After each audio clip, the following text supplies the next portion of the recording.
Good morning from Shimla. आज 2रा जून और আমরা কিছুক্ষণের মধ্যেই শিমলার হোটেল গুলমার্গ থেকে বেরিয়ে যাব, চেক আউট করব। তো আমরা আজকে যাব সারাহানের উদ্দেশ্যে। পথে কুফরি ফাগু ঘুরে তারপরে আমরা সারাহান যাব। তো কিছুক্ষণের মধ্যে বেরিয়ে যাচ্ছি। কুফরি থেকে ফাগু যাওয়া হবে, অনেকেই যাবে, কিন্তু আমি হয়তো যাব না, কারণ হচ্ছে রিসেন্টলি ফেব্রুয়ারি মাসে ফাগু গিয়েছিলাম। এই হলো সকালের শিমলার পাহাড়। আর এইদিকে দেখুন প্রচুর স্কুলের ছেলে মেয়ে আসছে। এখানে সামনেই একটা স্কুল রয়েছে, এখানে একটা স্কুল আছে, স্কুলের প্রচুর ছেলে মেয়ে যাচ্ছে, বাচ্চা বড় সবাই। ঘড়িতে সময় এখন সকাল 11টা আর আমরা কুফরির পথে এখন গ্রিন ভ্যালিতে চলে এসেছি।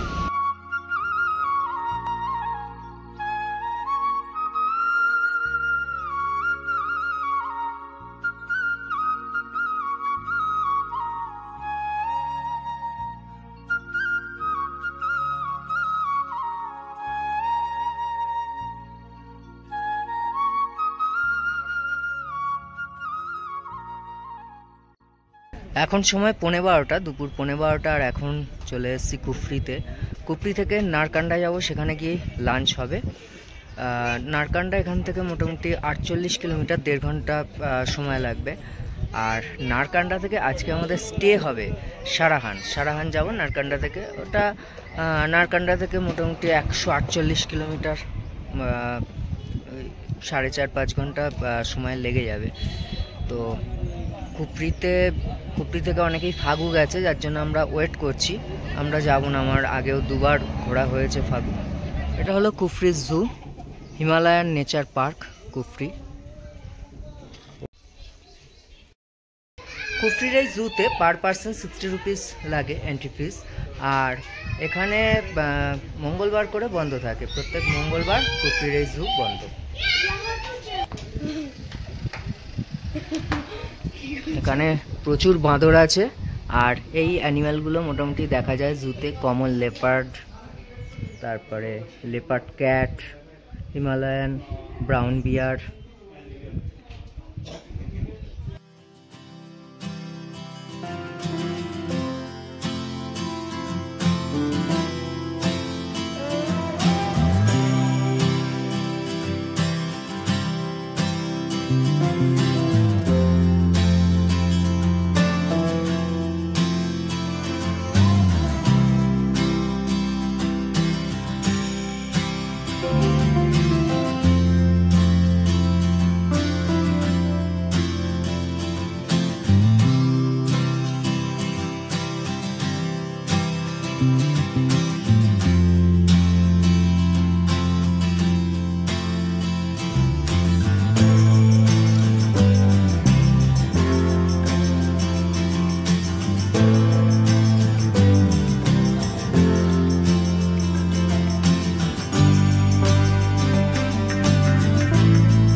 এখন রয়েছি নারকান্ডায় নেমেছি লাঞ্চের জন্যে। আর এখানে একটা জিনিস দেখছি, আপেল গাছ, প্রচুর আপেল গাছ। আর আপেল গাছগুলোকে নেট দিয়ে ঢেকে রেখে, দেখুন আপেল গাছে ভর্তি, কিন্তু আপেল গাছগুলো সমস্ত নেট দিয়ে ঢাকা রয়েছে। রয়্যাল ফুড পয়েন্ট, এইখানে আজকে আমাদের লাঞ্চ হবে। আজকের মেনুতে রয়েছে ফ্রাইড রাইস, আর হচ্ছে পনির, এটা আলুর দম, এটা পনির, আর আছে চাটনি।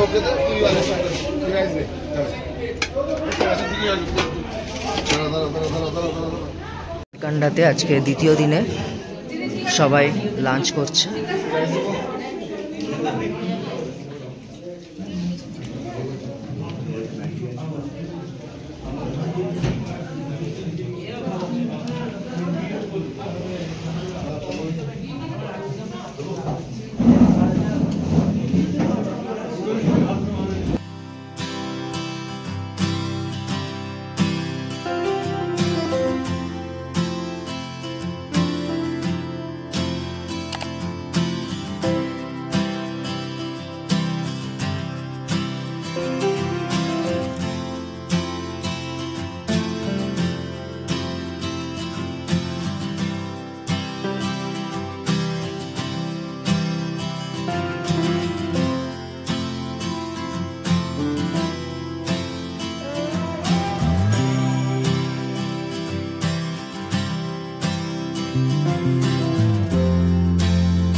রামপুর থেকে কিছুটা আগে এখন রয়েছি, নিরাত বলে জায়গাটার নাম। সতলুজ নদী বয়ে যাচ্ছে, তারই মাঝে একটা অসাধারণ জায়গা। তো আমি তো গাড়ি থেকেই ভিডিও করছিলাম, সতলুজ নদী পাশ দিয়ে বয়ে যাচ্ছে সেই ভিডিও। তা নেমেই পড়লাম জায়গাটায়, সতলুজ নদীর ভিউটা একটু আপনাদের দেখিয়ে।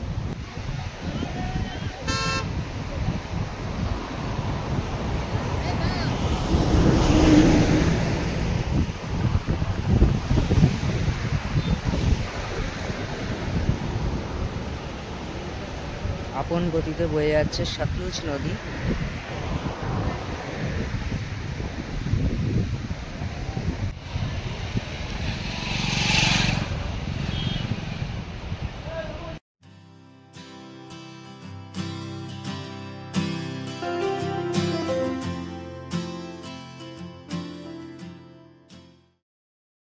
এখন সময় রাত 8:55 আর একটা জ্যামে ফেসে গেছি। জ্যামটা হয়েছে এখানে একটা বিয়েবাড়ি আছে, বিয়েবাড়ির সব গাড়ি আসছে।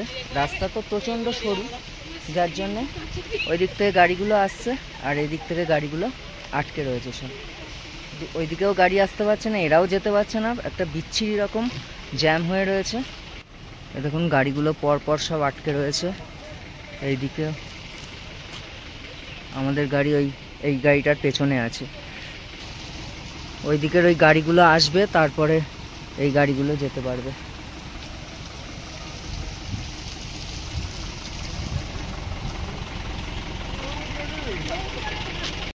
আমাদের হোটেল মোটামুটি আর এখান থেকে 1 কিলোমিটার, কিন্তু তার মধ্যে এরকম একটা পরিস্থিতির শিকার হলাম আমরা। মানে খুব বাজে লাগছে।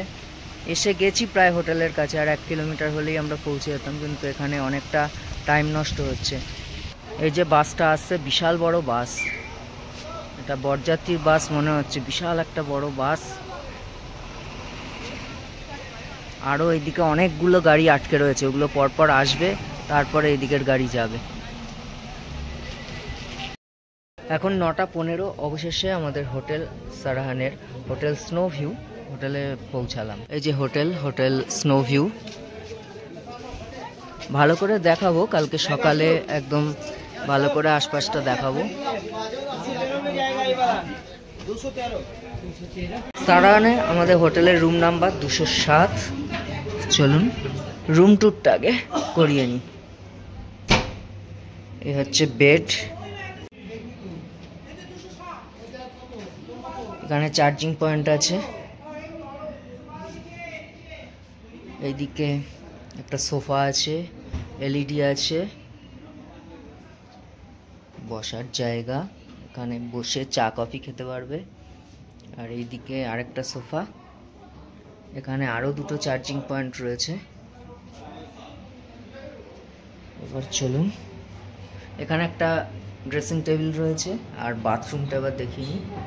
এই হচ্ছে বাথরুম, কোমোড, এই গিজার, শাওয়ারটা ভেঙে গেছে, আর এই হচ্ছে কল, বালতি, বেসিন, এখানে সোপ আছে। এদিকটা ব্যালকনি টাইপের কিছু আছে হয়তো, এখন তো বুঝতে পারবো না রাতের বেলা, দিনের বেলা আপনাদের দেখাবো। এদিকেও একটা দরজা রয়েছে, কি আছে সকালবেলা দেখাতে পারবো। আমাদের হোটেলের সামনেই একদম ভীমাকালী মন্দির, আর মন্দিরের সামনে এখন বিয়ের অনুষ্ঠান হচ্ছে। ওদের যে চিরাচরিত প্রথা সেই অনুযায়ী বিয়ের অনুষ্ঠান হচ্ছে।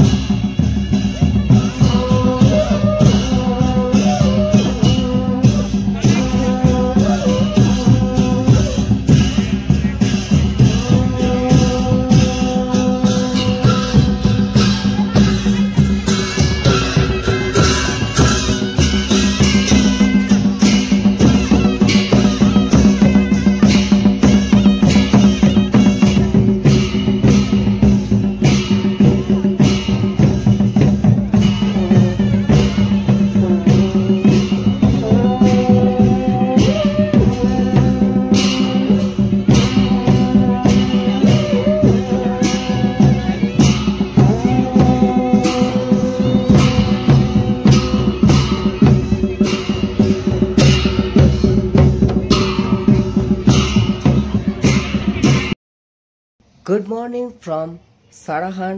আজকে ৩রা জুন, আর আমি একটা আমাদের সারাহানের হোটেল থেকে আপনাদের ভিউ দেখাচ্ছি।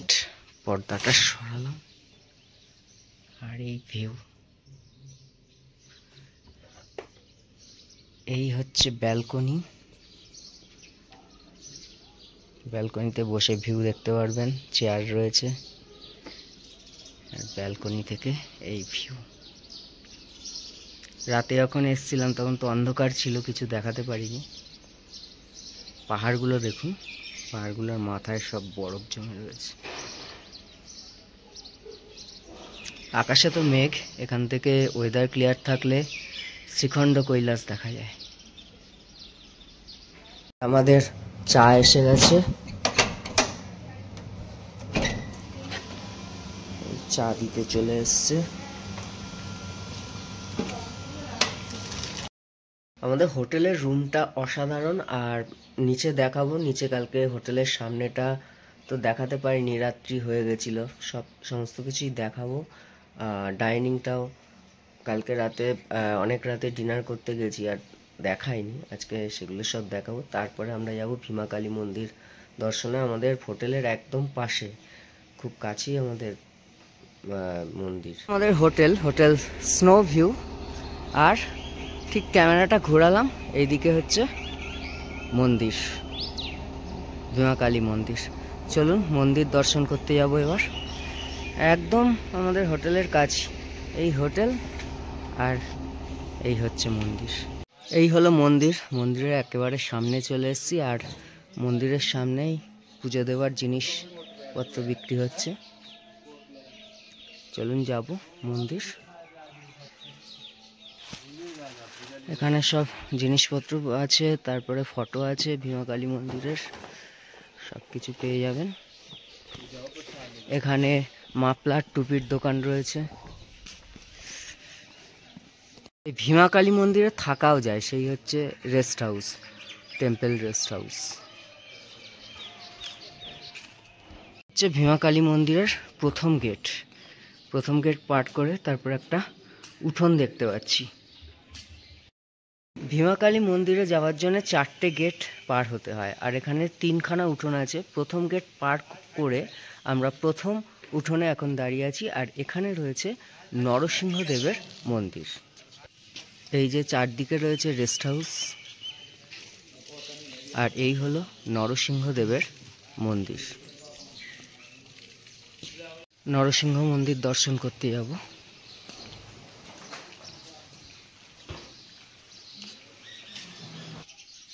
প্রথমে আছে শিব মন্দির,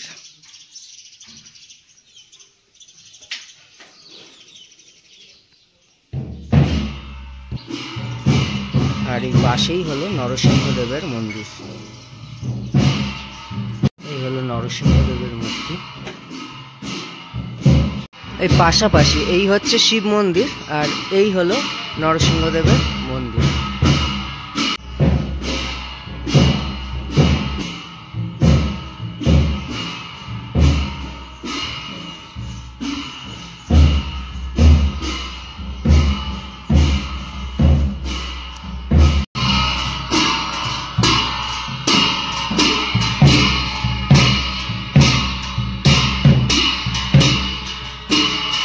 এই হলো নরসিংহ মন্দির।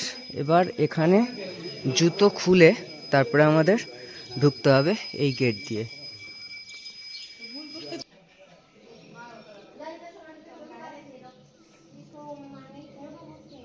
এই গেট দিয়ে যেতে হবে আমাদের ভীমা কালী মন্দিরে।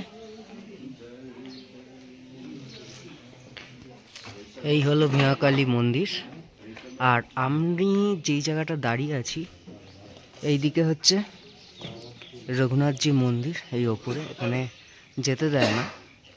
এই হলো উপরে রঘুনাথজির মন্দির।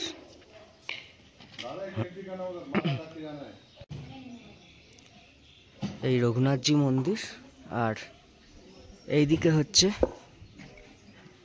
ভীমা কালী মন্দির। এবার ঢুকবো মন্দিরে, কিন্তু মোবাইল সব বাইরে রেখে তারপরে যেতে হবে।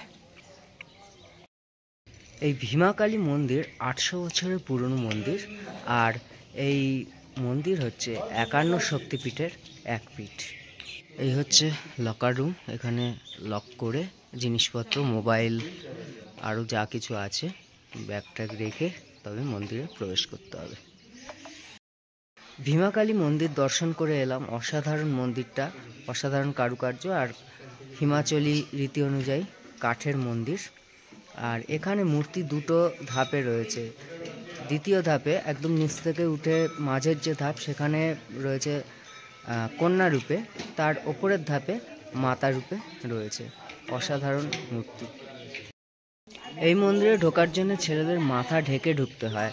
তা নিজেদের কাছে রুমাল বা টুপি থাকলে তো ভালো, না হলে এখানে বন্দোবস্ত আছে, টুপি রাখা রয়েছে, যদি টুপি না থাকে এখান থেকে নিয়ে মাথা ঢেকে ঢুকতে পারেন।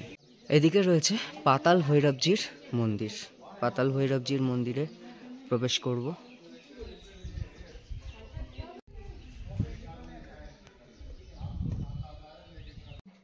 এই হলো পাতাল ভৈরবজি।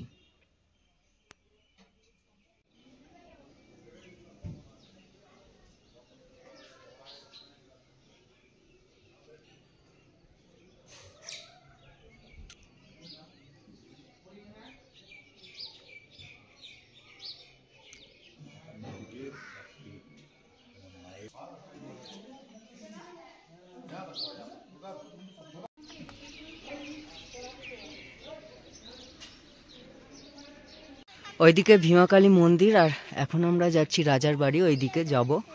আর এখানে সব আপেল গাছে ভর্তি। যখন সেপ্টেম্বর অক্টোবর মাসে এইসব জায়গা লাল হয়ে থাকে, রসালো আপেল। এখন আছে ছোট ছোট আপেল আছে। দেখুন গাছে ছোট ছোট আপেল কিন্তু অনেক রয়েছে, চারিদিকে আপেল গাছ। জায়গাটা কত সুন্দর লাগে বলুন তো, সেপ্টেম্বর অক্টোবরে যখন গোটা গাছগুলো আপেলে ভরে থাকে। এই রাস্তা দিয়ে আমরা যাব এখন রাজার বাড়ি, রাজা বীরভদ্র সিং। এই হলো রাজা বীরভদ্র সিংয়ের বাড়ি। বাড়িটার আশেপাশ দেখুন, এখানেও আপেল গাছে ভর্তি চারদিক।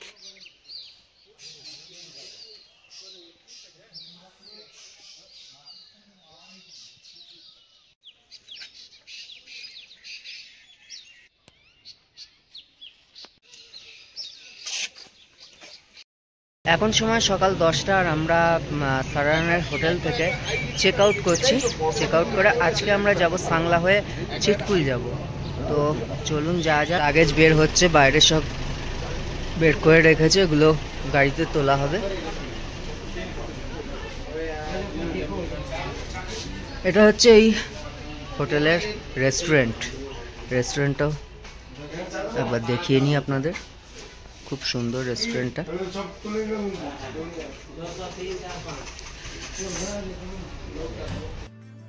এইভাবে আমরা আমাদের সারাহান ভ্রমণ কমপ্লিট করে ভারত তথা পৃথিবীর মোস্ট ডেঞ্জারাস রাস্তাগুলির মধ্যে অন্যতম একটি রাস্তা পেরিয়ে আজ আমরা চলে যাব বাঁশপা নদীর তীরে সুন্দর একটা ভিলেজ ছিটকুল। তো সেই ছিটকুল দেখাবো আমরা পরের পর্বে। তো তার জন্যে অপেক্ষা করতেই হবে। আপনারা সবাই ভালো থাকুন, সুস্থ থাকুন আর সাথে থাকুন দ্য বং মেসেঞ্জারে। ধন্যবাদ।